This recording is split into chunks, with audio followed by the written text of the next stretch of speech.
తెలంగాణ రాష్ట్రంలో ముఖ్యంగా పట్టణ ప్రాంతాల్లో ఓటింగ్ శాతం చాలా తగ్గి ఉంది. హైదరాబాద్, సికింద్రాబాద్ వంటి నగరాల్లో అయితే 40% మించడం లేదు. దురదృష్టం ఏంటంటే మనకు స్వతంత్రం వచ్చి 75 సంవత్సరాలైనా ఇదివరకు 16 సార్లు పార్లమెంటుకు ఎన్నికలకు మనం ఓటేసినా ఇప్పుడు 17సారి వేస్తున్నాము. ఇప్పుడు కూడా ప్రజలకు మీరు ఎన్నికల్లో పాల్గొండని చెప్పే దుస్థితి ఏర్పడతా ఉంది. ముఖ్యంగా ఈ యొక్క పోలింగ్ పర్సెంటేజ్ ఇంక్రీజ్ చేయడానికి మన తెలంగాణలో 13వ తేదీ మేకుంది. ఆనాడు హాలిడే డిక్లేర్ చేసినారు.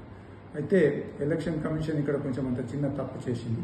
11 సెకండ్ సాటర్డే హాలిడే, 12 ఆదివారము, 13 వర్కింగ్ డే నాడు హాలిడే ఇచ్చినారు. అంటే కంటిన్యూస్గా 3 హాలిడేస్ ఉండటం వల్ల చాలామంది టూర్స్కి వెళ్తూ ఉంటారు, బంధువుల దగ్గరికి వెళ్తూ ఉంటారు. ఇప్పుడు డేట్ ఎట్లా డిక్లేర్ అయింది కాబట్టి ఎలక్షన్ కమిషన్కు ఫోరం ఫర్ గుడ్ గవర్నెన్స్ నుంచి మేము సజెషన్ ఏమి ఇచ్చినామంటే ఏదైతే హాలిడే డిక్లేర్ చేసినారో ముఖ్యంగా ఐటీ కంపెనీస్, ఫార్మా కంపెనీస్ ఇవన్నీ కూడా వాళ్ళు ఇన్సిస్ట్ చేయాలి, ఒక సర్క్యులర్ ఇష్యూ చేయాలి. ఏమనంటే 13 నాడు మీరు తప్పక ఓటేయాలా, ఓటేసి వచ్చి 14 నాడు మాకు చూపించాలి, అప్పుడే ఇది హాలిడేగా కన్సిడర్ చేస్తాం.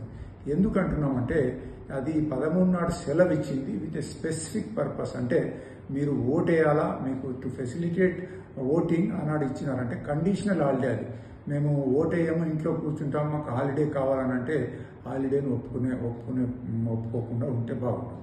ఇక రెండవది, కొన్ని ప్రాంతాల్లో ట్రై చేస్తున్నారు, ముఖ్యంగా ఢిల్లీలో ఓటేసినట్టుగా చూపిస్తే, మార్పు చూపిస్తే 1 లీటర్ మీద రూపాయి ఏదో తక్కువ చేస్తామంటున్నారు.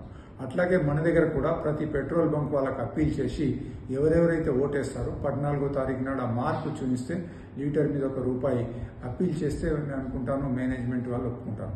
అలాగే షాపింగ్ మాల్స్లో, వైన్ షాప్స్ లోపల, హోటల్స్లో వీళ్ళందరూ మేనేజ్మెంట్తోని ఎలక్షన్ కమిషన్ గారు అప్పీల్ చేసి ఎవరైతే మార్పు చూపిస్తారో వాళ్ళకి ఏదైనా కొద్దిగా కన్సెషన్ ఇస్తే బాగుంటుంది. ఈ విధంగా పోలింగ్ పర్సెంటేజ్ పెరగొచ్చు అని నేను అనుకుంటున్నాను.